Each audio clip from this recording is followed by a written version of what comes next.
Today we are going to talk about dental hygiene school and the requirements to get into dental hygiene school. A lot of you guys have asked me a lot of questions along the way, and I've compiled a lot of them, well, a few of them, and I wanted to just go over a few things that will help you guys get into dental hygiene school, as well as like what to expect in dental hygiene school.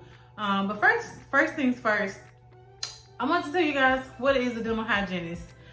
A dental hygienist is a very well-respected healthcare professional. We work in the dental setting. We are the nurses, if you will, of the hygiene of the dental field. What we do is we clean patients, we screen them, we make sure that their oral health care is, basically up to speed in layman's terms. We remove tartar, stains, plaque. We apply sealants, fluoride. We assess the patient's oral care and to make sure that they are doing what they need to do basically. If they're not doing what they need to do, that's when the dentist really comes into play and they kind of take over as far as doing surgeries, root canals, inlays, onlays, composites, things of that nature to kind of help you either pause the disease that you might have or prevent the disease from getting to you. So dental hygiene school is taught by experienced faculty, meaning they are hygienists, either retired from their usual work or hygienists like on part-time that come in and teach hygiene students how to properly be a hygienist. So you have hygienists from all walks of life, hygienists that have been in the Army, hygienists that have worked in perio for a multitude of years, for those who have only worked a little while but have gained enough experience to become a teacher. Things of that nature. So hygiene school is taught by people who truly know what they're doing, who have had the experience necessary to teach you guys. So let me go into this. So for those who don't know, I went to Fortis Institute, Birmingham, Alabama. That is where I went and got my associate's degree in dental hygiene. This is a school that is privately owned. So it is more expensive to get into. It costs upwards of $60,000. This is when I actually entered school. I'm not sure how much it costs now, but it probably is or above $60,000 for the entire 2.5 years that I've been going to school. There are loans available, but they're not specific towards Fortis. My journey getting into school and staying in school was difficult because Fortis does not associate with a lot of banks. They do not associate with like credit unions, people that are actually going to give you a loan for going to school, like Regions or Wells Fargo. Most banks like that usually give loans for people who go to universities or community colleges, not anything that's a private institute. So that is a risk because it was hard for me. I really struggled in the beginning of my dental hygiene career trying to find like someone who could possibly give me some money so I can get educated. So it was really difficult. It was not a fun time for me. I highly recommend for those who have no college credits, you are good because you will still have the Pell Grant. The Pell Grant is for those who are first-time college students. They go into school, they get their grants. It's a pretty good amount of money. Now for those like my classmates, they just had to pay a little bit of money from their pocket. It was not much. It wasn't like me. I know I had about $15,000 left from school that I had to pay out of pocket. The reason being is because I already had a bachelor's degree from the University of Alabama, Roll Tide. I already had a degree, so the Pell Grant was not applicable to me. I could not get it. So that's the reason why, I got my Sallie Mae loan, FAFSA from the government, got that covered, and I still had $15,000 left. So you do the math. That's $60,000, $15,000. The rest, the government took $15,000. I had to pay out of pocket. So keep that in mind when you are applying to these schools, especially with Fortis. Fortis is not, they are not in relations with any type of bank that I know of. And trust me, I looked high and low. So please be mindful of that. If you guys have to work, it's possible. I've seen people do it. I've had classmates do it recently. They've had jobs here and there. I even work part-time. So it's possible. It's possible if you have kids, if you're married, it's possible. But you just have to keep in mind there's going to be sacrifice. If you want something, you have to strive for it. You might have to stop being so social. You might have to, put away the Netflix and, just study and work while you can. Find you a job that will help you, like you want a desk job, and that way when you're not doing anything, you can study, you can do homework. Perfect. I recommend that. But don't get nothing like where you have to like work and break your back and stuff like that, because you're going to be tired and not want to do anything. So I highly recommend getting a desk job. But yes, working is possible while you're in hygiene school. We had 3 days worth of school. So say we had a Monday, Tuesday, Thursday, we might have had a Monday, Wednesday, Friday. It kind of varied depending on, who can teach what class and who was available and all that good stuff. So keep in mind that your job needs to be flexible. Don't find a job where you can't work certain days, because you really have, your schedule is always changing. So you have to find someone that understands, I am in school, I'm getting this job because I need this job, not because I want this job. I need to be a dental hygienist. So make sure they understand that school is your first priority, okay? If you need to work on weekends, so be it. But make sure you guys are not missing school, because you have to have a certain amount of clinical hours, and you have to make those clinical hours up. You cannot miss clinical hours at all. And you can barely miss class. So keep that in mind when you guys are looking for a job. You might need to find someone that is more understanding of your situation. So I've had a question come up, I'm paraphrasing here, but it was more so to do with your prereqs. And since hygiene schools have seemed to accumulate a lot of people just trying to enlist, there have been certain schools that has a 3-year waiting list. I know, it's sad, it's crazy. So with that being said, while you're waiting, what should I do? A lot of hygiene schools, of course, they require prereqs. Prereqs consist of microbiology, biology, chemistry, organic chemistry, English, math, depending on if you already have those credits from college or not, things of that nature. So I would highly recommend finding a community college. Community college because 1, it's cheaper. 2, you get more help if you're struggling with those type of courses. And 3, why not? Because at the end of the day, it doesn't matter if you went to a university or community college. They're both the same. Community just means it's smaller. That's it. But you will truly get a lot of help when it comes to community colleges versus university.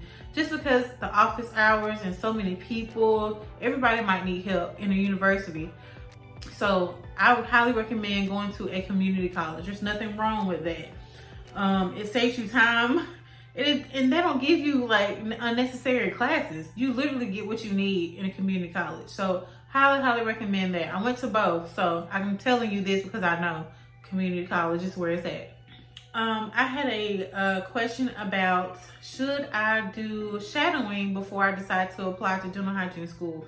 Yes, I definitely recommend doing shadowing. I didn't shadow just because I've already been exposed to the dental hygiene world. Especially with orthodontics. I had braces for like 8 years, and I need to get them again because I did not wear my retainer. And I also learned that if I put my retainer on now, of course your roots will be messed up. Your teeth might fall out because it's been so long since I did it. So I just kind of like let them do what they're gonna do, and I'll just turn around and get braces again.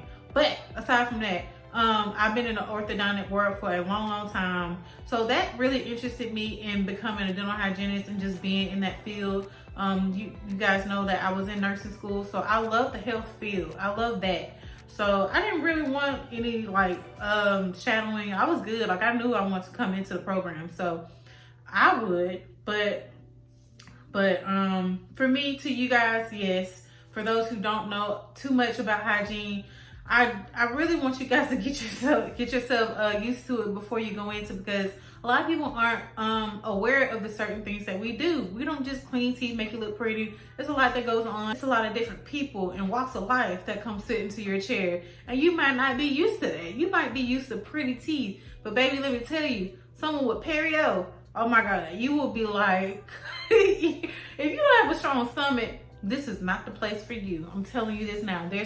You cannot gag when you see your patient open his mouth and his teeth are black as night because he likes to smoke every single day. Like, no. So things like that, you really have to just be neutral. You can't react when people open their mouth and they punch you in the face with their breath because it stinks. Like, you can't do that. So I recommend going to pediatrics and shadowing. I recommend going to a regular office, general office.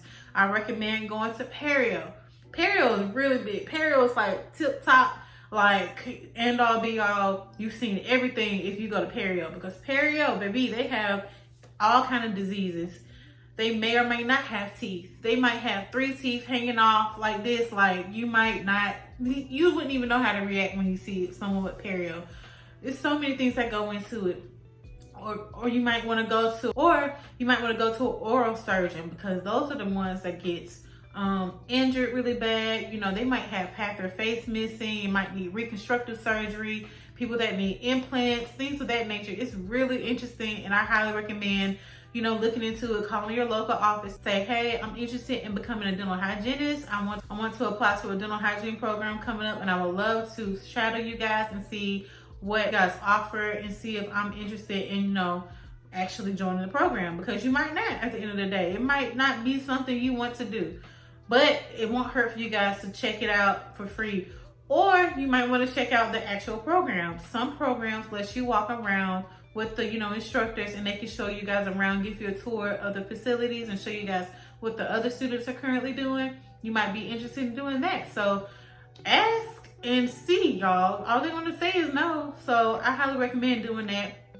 Also, checking out my channel. You guys know that I've been recording since day one of me being in hygiene school, basically.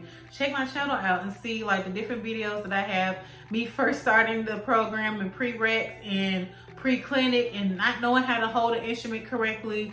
All of that to me graduating. Like, it's all there for you guys to see. Like, it's there. If it's free, just click on it. But yeah, I just showed my whole journey. So that might be something you want to see. You know, there's other influencers out here that have videos that you guys can look at. So, I mean, it's up to you guys. You know, I don't want you to walk into the program after, you know, waiting so long and applying for these loans and saying, I don't really like this. Well, that's a lot of money you just spent. And it's also a position that someone else could have had if you would have taken the time out to realize, hey, this is not for me a long time ago. That could have been, you know, someone else coming into the program. Keep in mind, the waiting list is 3 years, so you might want to take this seriously. This is not something to play with. 3 years is a long time. 3 years can mean a lot of things for a lot of people. I was 25 when I started, so keep that in mind. I mean, you're gonna be the same age whether you start or not. You're gonna be 27 by the time you start if you're 25, you know? So keep that in mind when you are looking into hygiene school. Okay, so Fortis is offered in a few locations, and I'm gonna go down the list. There is Fortis College in Salt Lake City, Utah. There is obviously Fortis Institute in Birmingham, Alabama, and I don't know the difference between the colleges and institutes. I don't know. They both get degrees. Fortis College in Smyrna. I took my boards there. They're amazing. Yeah, it's actually bigger than my school that I went to, but it's really nice. Everybody's like super sweet. I love it there. So I highly recommend, if you guys can't go to Birmingham, go to Smyrna. It's great.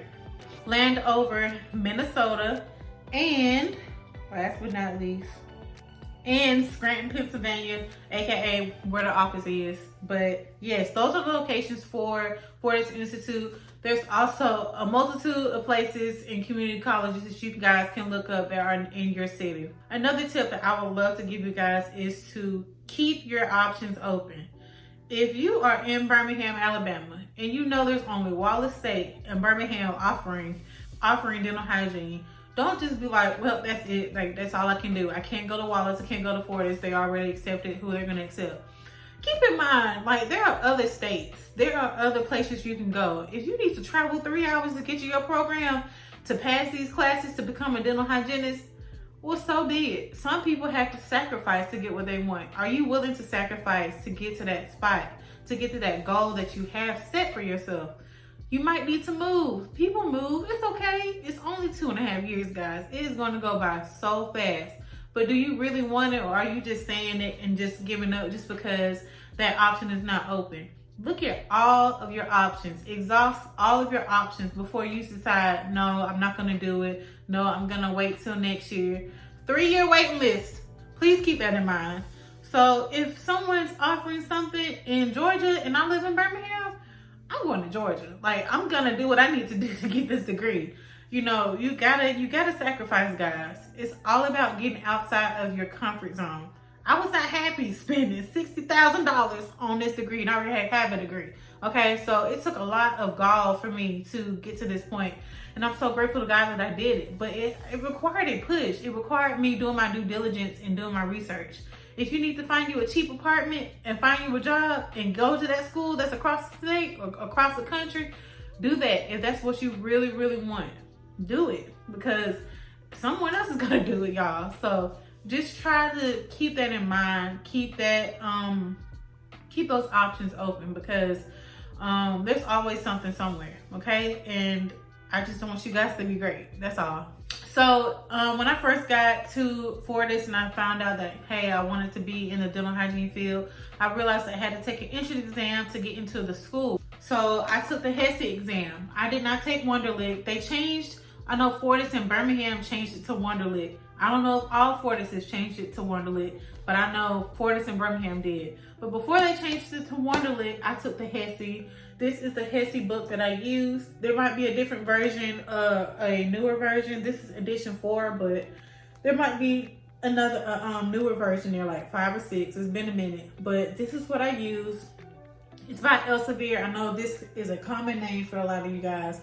Evolve is where it's at when it comes to studying. You guys will learn it later on. Most of your books are going to be online through Evolve, and that's where a lot of your quizzes and study tips are going to be located. But this is what I use.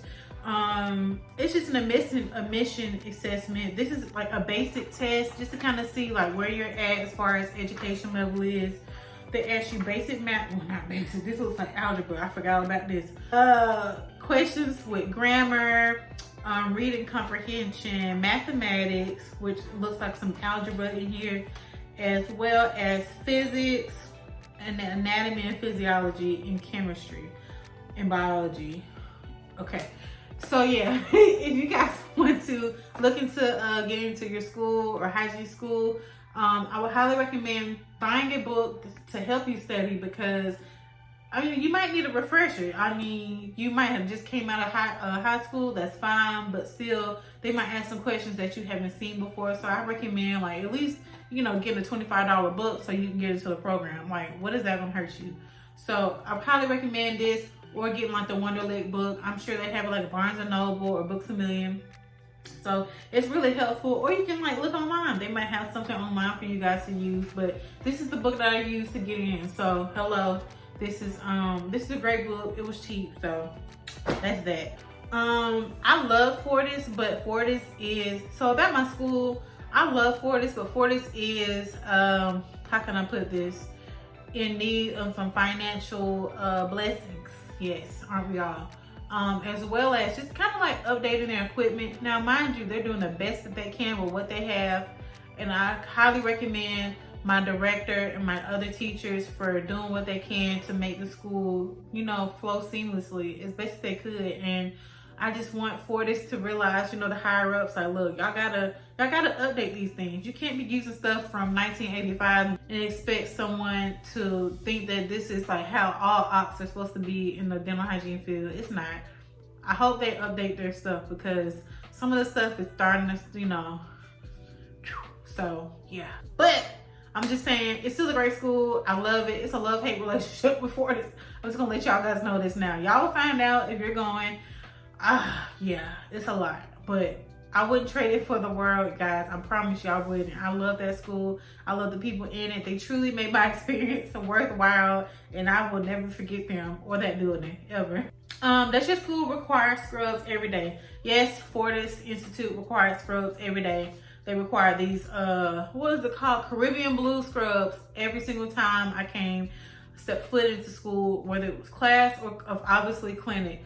I had to wear scrubs head to toe with white shoes, and of course the leather bound shoes in clinic. but I pretty much wore white shoes the entire time because I didn't want to be caught slipping at all. So for the most part, I did wear my white shoes. But yes, you have to wear these scrubs. You can either buy some yourself or they provide you with some, of course, on your tuition. But yeah, they were ugly. I didn't like them. They were real boxy, baggy. They were unisex. I have hips. I can't be wearing what everybody wears. Like, don't do that. So I bought my own. It doesn't cost much. What is this? Court or whatever it's called. I really like this brand. It held up a good little while. It's still holding up good. So I mean, I'm not wearing it. I'm not gonna be wearing it during work, but I wear it for the videos so I can look like I'm doing something. But yeah, you do have to wear scrubs. Hair is neat. You can't have all these crazy wacky colors of the rainbow. You have to have, you know, natural colors in your hair. You can only have one earring. Let's see, very light jewelry. I think you can only have like one necklace. Tattoos had to be covered up. So if you have tattoos showing, you had to wear a white undershirt with sleeves, of course. Light perfume. People don't really be smelling all y'all loud perfume. That's, people have irritants and are allergic to certain things. So you couldn't wear everything that you wanted to while you were there. I think that's it. Yeah. Oh, light makeup. Don't be putting all that makeup on. That's too much. Too much. And you'll be wearing a mask. So have your makeup. You might as well stop right here because they're not going to see the rest of it. Like, don't even do your makeup right here because no, it's a waste of money. For those who are wondering how much we charge for prophylaxis for adults and kids, Fortis Institute charges $25 for adults and $10 for kids. For those who want to go get their teeth cleaned at Fortis, I highly recommend doing that, especially if you're interested in joining the program. It'd be a great, you know, it's a great way to see how they work, how the instructors talk to the students. Don't even tell them that you're trying to go into the program. Just be a person that's getting their teeth cleaned. I would try to join a time where it's with freshmen. So if you want to get your teeth cleaned as a person that's interested in joining Fortis Institute, try to call the front desk and tell them, hey, I want to get my teeth cleaned by someone that is in a lower level, say like a sophomore, because you're going to be there for a minute with a freshman, but say sophomore and junior, I would say ask them for that because they still have time to like correct things, and you want to see how the instructors talk to your cleaners, to your hygienists, because it's important. You don't want to be talked down on, and you want to just see how they flow, how they're learning, see what the program is actually like. It's kind of like being a fly on the wall, and you really get to see how we interact with everybody. So I highly recommend getting your teeth cleaned before you actually join the program. I think that's a great way to truly see how the program is without people being, you know, kind of like trying to show you all the good stuff. Just be a regular patient. Don't tell them you want to join. And then after you're done cleaning, be like, hey, I'm really interested in joining this program. I learned a lot just by being your patient. I would like to learn more. And that way you've seen it all. They don't know that, you know, you're interested. And then, you know, you can see what you want to do. So for full-time students, like I said, we had 3 days max. We never went over 3 days for school. It started, I want to say this year with 3 days a week. I can't remember, but it was either 2 days or 3 days a week for school. You know, we either had class full day or we had class at the beginning of the day, lunch, and then clinic, or clinic, then class, either or. That's how we did it.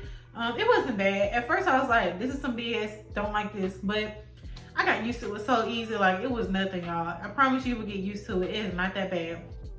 It goes by pretty fast, especially when you're in clinic, because clinic, especially when you have a patient, it went by so fast, y'all. So that's how long I don't know the hours. I think it was, I know it was 8 hours a day. No, was it?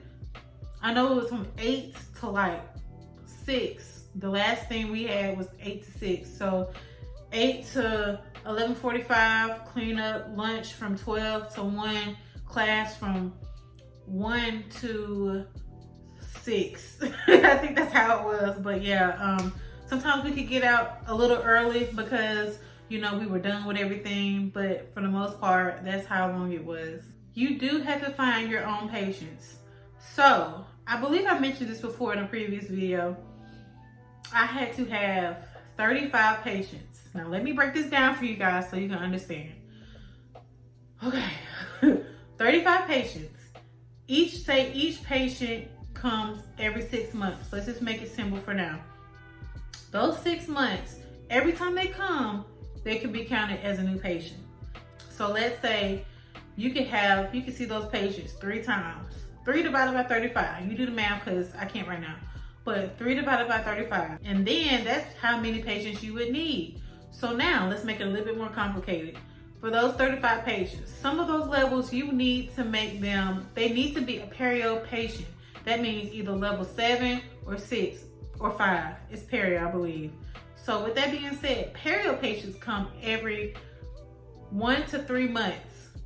Or you do 1 to 3 months, 4 to 6 week eval, then 1 to 3 months. So you do the math. If they need to come every 1 to 3 months, that's more patients that you get to mark off your list, because that same person can count multiple times, not just once. You don't need to find 35 patients. You need that patient to keep coming back on the regular so you don't have to keep finding these random folks. Okay? So my mom came in 3 times. My brother came in once. My grandma came in 3 times.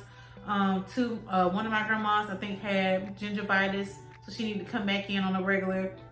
I had one patient come in that was perio. They need to come in 3 times. So all in all, I didn't have to find 35 patients. I may have had about 20 people come in, and it came so fast. And keep in mind, if you want to be successful in hygiene school, make sure you are friends with your classmates. Some of your classmates have kids. Some of them might be done seeing their kids and want to hand them off to someone else. Some might need a perio. You already have a perio patient complete. You need their level 4 patient with normal healthy gums. Be friends with your classmates and tell your patients what's going on. Your patient might have kids that need to come in and get their teeth cleaned. They're there for a reason. Maybe their kids need sealants or whatever.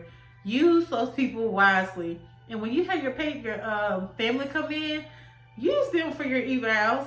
If you know your mama don't need to go to work today, you better do every eval known to man if possible. Do your radiograph critiques, do your sealants, do your air polishing, do everything you possibly can on the people that you know that's gonna be there for the longest and not complain. Do it on them. Now, once you run out of time and you know you need to do a sealant on somebody, ask your instructor, can you do it on each other? I know a lot of times we could do evals on each other because you needed a real patient, and some people just didn't fit the description that you needed as far as doing your evals on your patients. Some people don't need a FMX. Some people don't need a sealant. So keep that in mind. You might want to ask your classmates, can you do an eval on them? It'll work out in the end, I promise you guys. I thought it was near impossible. I was like, I just don't see how people graduate this school, because the stuff that y'all got me doing is ridiculous. I really wanted to drop out several times, but I kept thinking like $60,000 would be down the drain and we don't have time. So I just sucked it up. But yeah, become friends with your classmates, because you would need them, they would need you. So keep that in mind. These tips help you guys out. I'm excited for you guys. I know a lot of you guys have been commenting that y'all are just now getting accepted to hygiene school. So congratulations to you guys. I'm proud of you. You know, God bless you. Be patient. Stay encouraged, guys. Do what you need to do to keep the peace, because you're going to need it. But it's going to be so rewarding when you graduate and you walk across that stage. So please stay encouraged. Talk to who you need to talk to. If you need to vent. If y'all need to DM me, ask me questions, and do what you need to do, guys. That's all I'm gonna say. And I have great videos coming up for you guys. I'm excited. I'm gonna start vlogging and actually doing things outside of hygiene, because I know sometimes it can be very monotonous, but I'm just so excited to see this channel grow, and I'm so thankful for you guys. I have some great videos coming up, and yeah. So don't forget to like, comment, and subscribe for more videos, for more dental hygiene videos, more vlogs, all of that. And I will see you guys soon.